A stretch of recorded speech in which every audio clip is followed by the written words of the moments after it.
Hello, good morning, boys.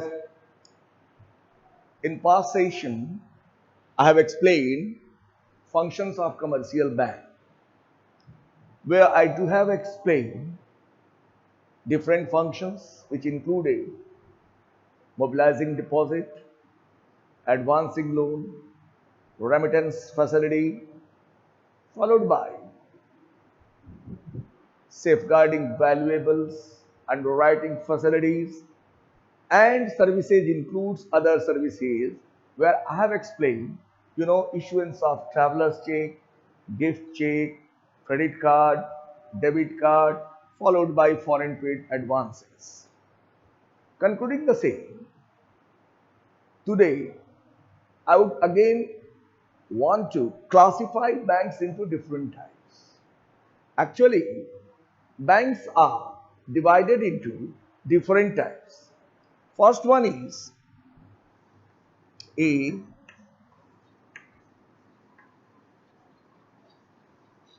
scheduled banks, and B, non-scheduled banks.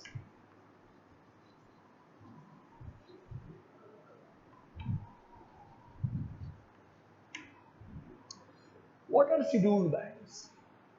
Scheduled banks are those banks which are in the list or schedule of RBI. Such banks have paid up capital and deserve more than rupees 5 lakhs. And as far non-scheduled banks are concerned, these are those banks which are not in the list or schedule of RBI and whose paid up capital and reserve is lesser than rupees 5 lakhs. Actually, this one was the old concept. Nowadays, the entire concept has changed in banking industry. And from time to time, RBI has came up with its thought about explaining the term scheduled banks and non-scheduled banks. At present, where an entity wants to establish a bank, the minimum paid up capital requirement is 300 crore rupees and so on. So this actually definition of banks have taken a lot of changes right from 1949 till date. And those are, you all need not worry about all those things because those are not in your syllabus. However, scheduled banks are mostly those banks which you all are familiar with. Allahabad Bank, Yes Bank, private sector bank, foreign banks, all these are included in the list of scheduled banks. But as for non-scheduled banks are concerned, these are mostly private financiers, money lenders, Seth Saukars, who are concluded in the list of non-scheduled banks. Now, scheduled banks have further classification into variety of different types of banks. What are those? Scheduled banks are classified into number one,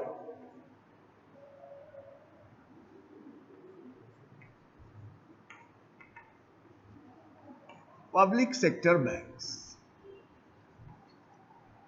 Public sector banks refers to those banks which are owned, controlled, whose activities are governed and regulated by government. So, mostly, you know, State Bank of India,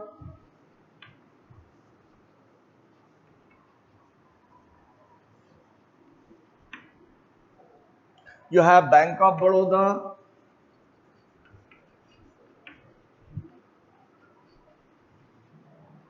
Punjab National Bank,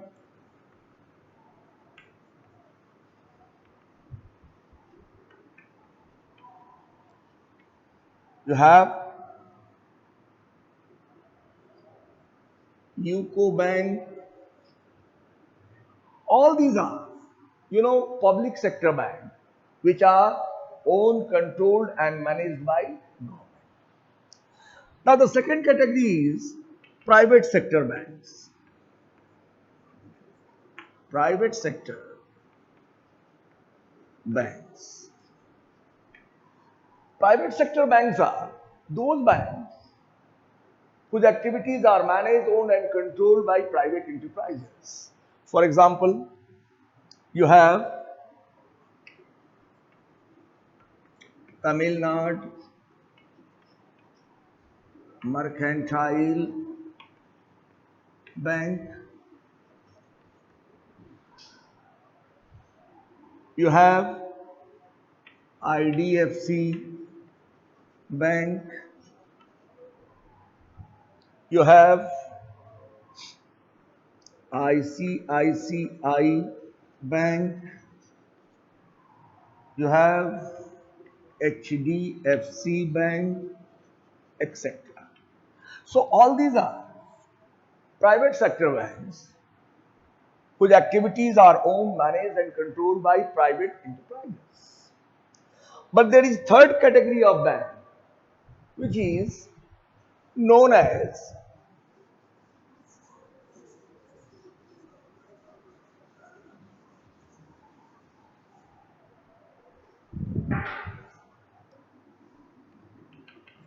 foreign banks,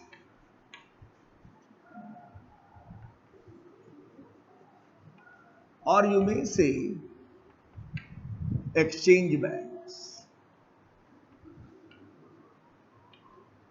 These are actually foreign banks whose headquarter remains in other foreign entities but are operational in India too. For example, Citibank, NA, New Zealand, Australia. You have Standard Chartered Bank,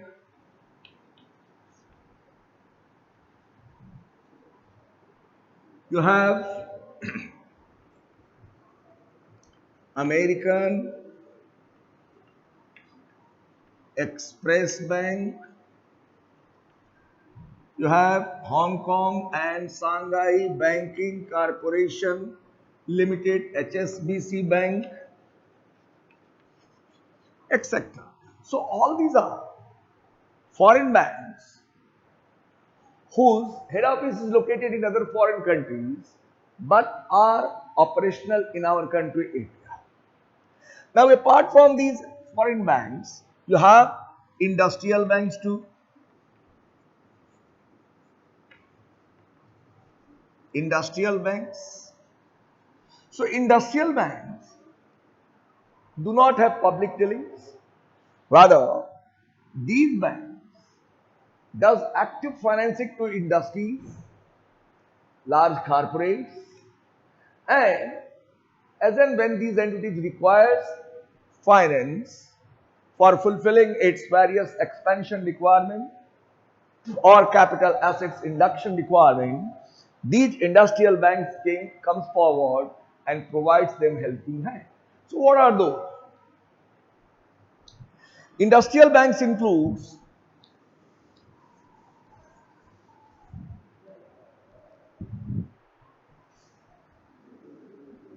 ICICI. In short, I have written ICICI in full. Industrial Credit and Investment Corporation of India. Now, there may be one confusion. ICICI and ICICI Bank.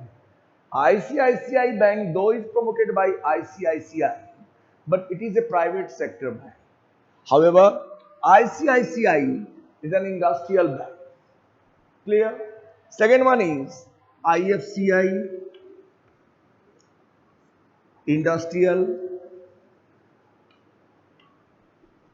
Finance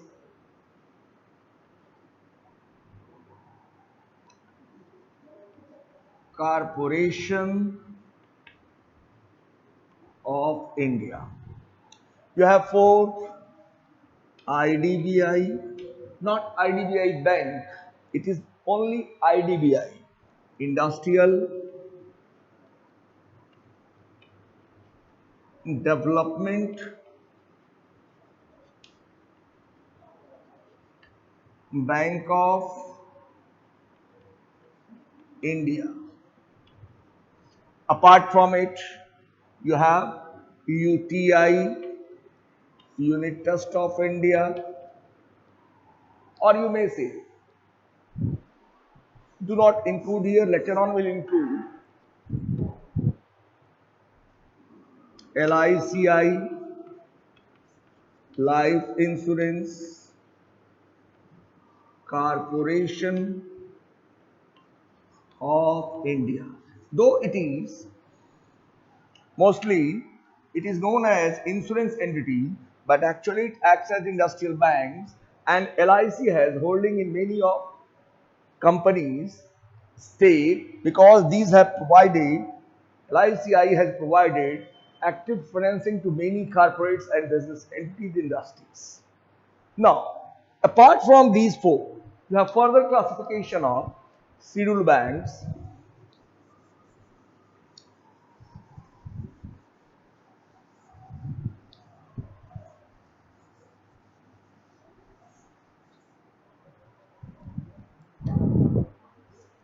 Number fifth, agricultural bank.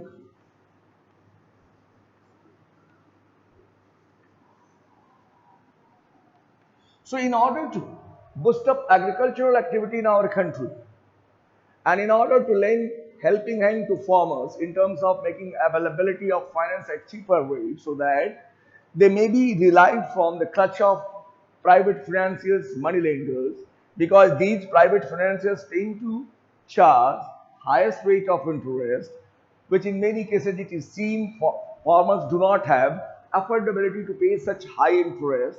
So government established in 1982 especially agricultural bank known as NABARD, NABARD,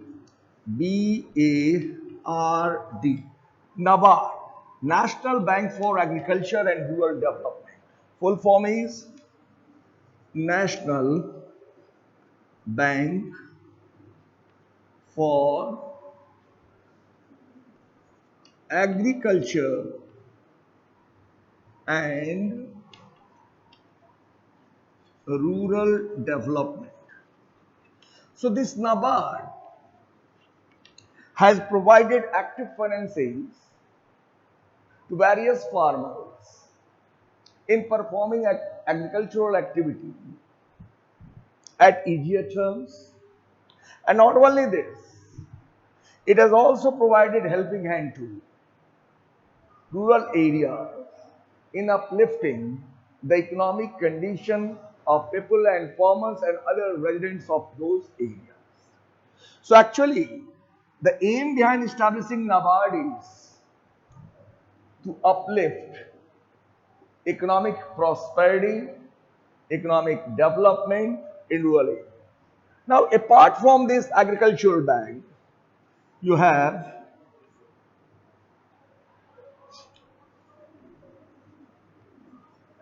indigenous bankers. Indigenous bankers includes, money lenders, Seth, Sahukars, etc. Now, apart from this, in our country, you have Exim Bank,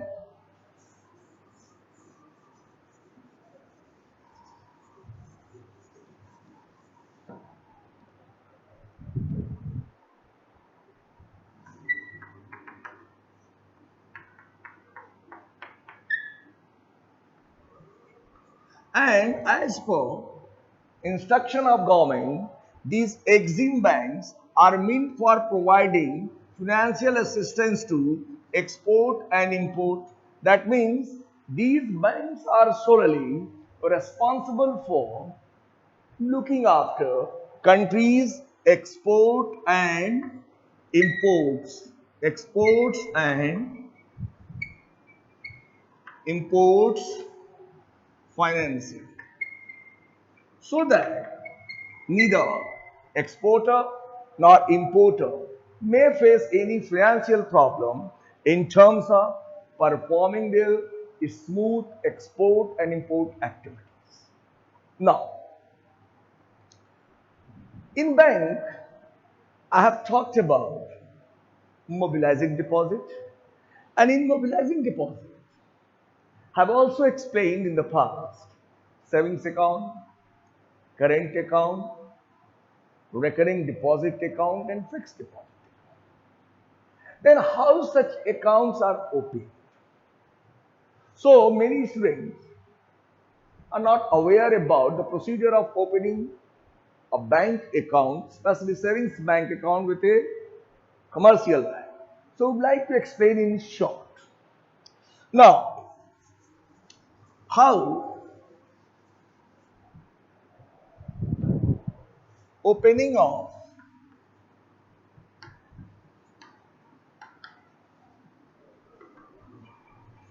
savings bank account. So procedure, actually it relates to procedure of opening of savings bank account. Any individual, any person willing to open savings bank account with a commercial bank, they are required to first approach that concerned banker where he or she want to open his account, and is required to obtain a printed voucher form of that bank. Now that voucher form contains different declaration on part of that individual who is willing to open a bank account with it. It includes name of account holders, maybe single individual, maybe more than one individual. So accordingly, entire particulars are required to be filled up in that voucher form by the individuals who want to open their savings bank account. Not only this, these are also required to affix a passport size photograph followed by their address proof, which may include nowadays Aadhaar card. Later on, in the past, it was PAN card, followed by voter ID card. Now, when bank will receive that filled up voucher form, then will verify the genuineness of disclosures made by those individuals. Not only this, bank may ask that individual to have a guarantor, and that guarantor must be the account holder of that bank, and that account holder should be a minimum 6 months account holder. That means whose account operation is more than 6 months, only that individual become guarantor to that individual person who want to open a new savings bank account. Now, after receiving guarantor's signature over that printed voucher form along with entire disclosures made by individual, bank may ask, after being satisfied, it may ask that individual to deposit minimum amount that is required to open a bank account. Once individual fills up deposit slip of that bank and deposits the minimum amount required for opening a balance, now individuals that savings account gets opened with the bank, and later on bank provides him a passbook and checkbook facility for withdrawal facilities. Now, again I have discussed here checks. So checks, which I do have explained in the past,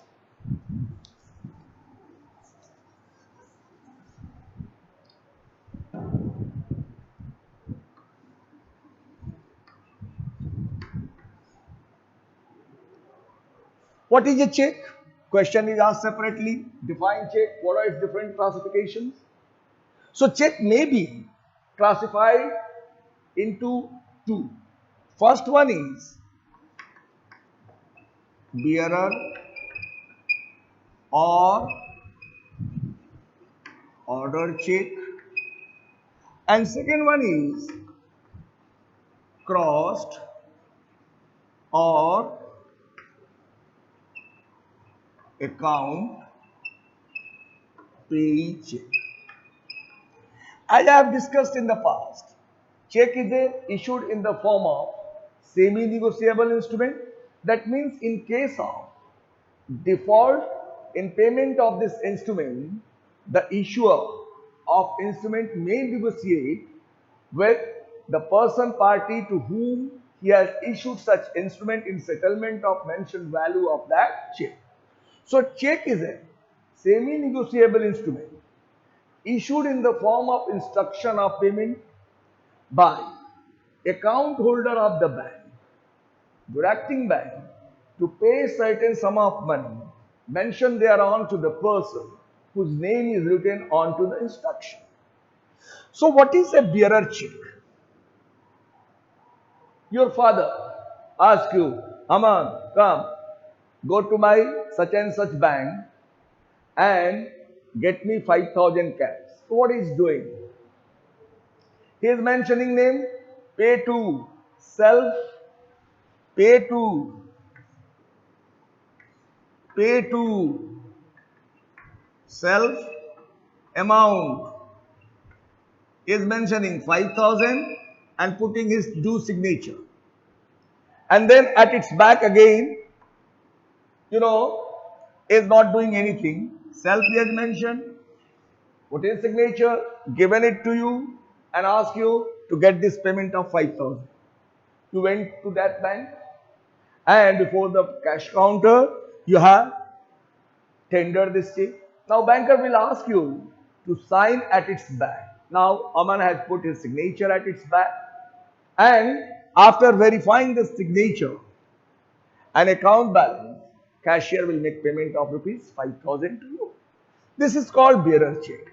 That means any person who is holding bearer check is entitled to receive payment after presenting this check in cash before the bank counter. But when the word bearer is struck off, it becomes an order check. Order check means where an account holder wants to make payment to a definite person. He doesn't want that anyone who possesses this check will take payment in cash. So at this time what he does, this is your format, pay to Aman, amount 5,000,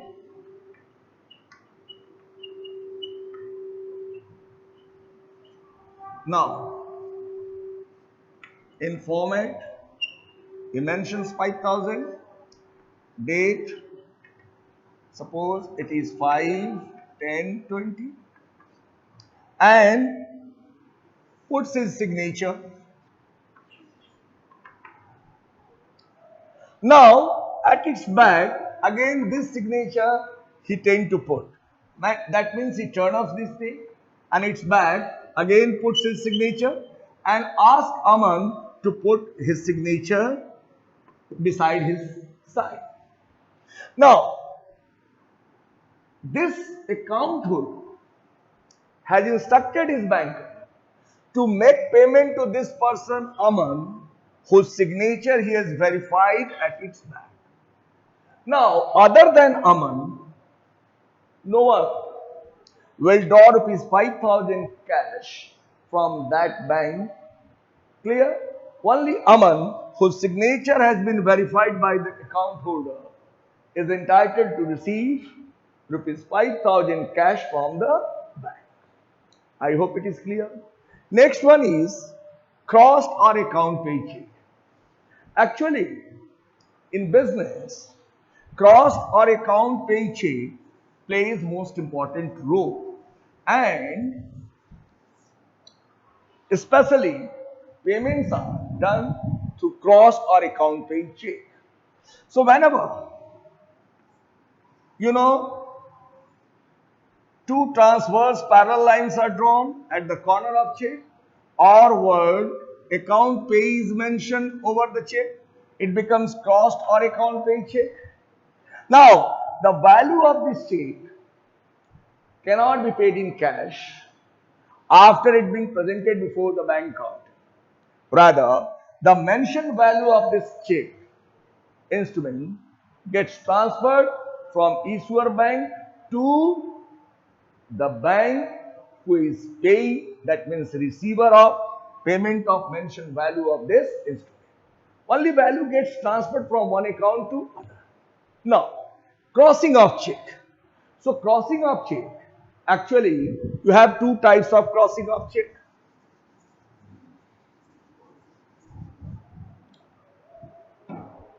Crossing of checks. A, general crossing, and B, special crossing. What is it? In general crossing, when two transverse parallel lines are drawn, it becomes a generally crossed check. Not only, many people, in between these two transverse parallel lines, word account payee, they tend to mention. This is the second category of generally crossed check. But in third category, in between these two transverse parallel lines, amount is mentioned, not over rupees 1000. That means in any case, the payment of this instrument, its value should not exceed rupees 1000.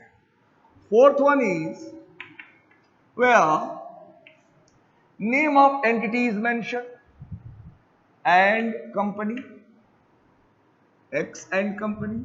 That means the payment of such instrument would be made in cash to only X and company. And the next one is number 5, where word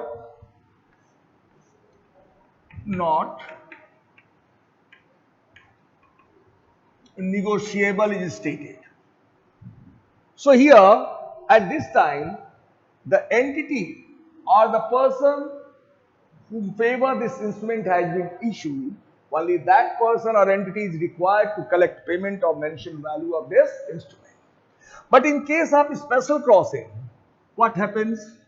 Number 1, format. Specially cross. Suppose the person to whom you are issuing this check has bank account in different banks. Now you want that mentioned value of this check would be credited to Allahabad Bank of that account. So here what happens? Allahabad Bank is stated in two transverse parallel lines. That means the person who has received this instrument is entitled to deposit it with Allahabad Bank where he or she has an account. So in second case again, Allahabad Bank, and word account page is stated. In third case again same, name of bank is stated, Allahabad Bank, not over rupees 1000. In fourth case again, name of that specific bank is mentioned. I have given example of Allahabad Bank. So Allahabad Bank has been stated, X and company. And in last case, again name of that bank, Allahabad Bank, had been stated, and word not negotiable will be written. So these are the classification of crossing of check, generally cross check and especially cross check. Thank you. In next class we will discuss about insurance and other services of car. Thank you.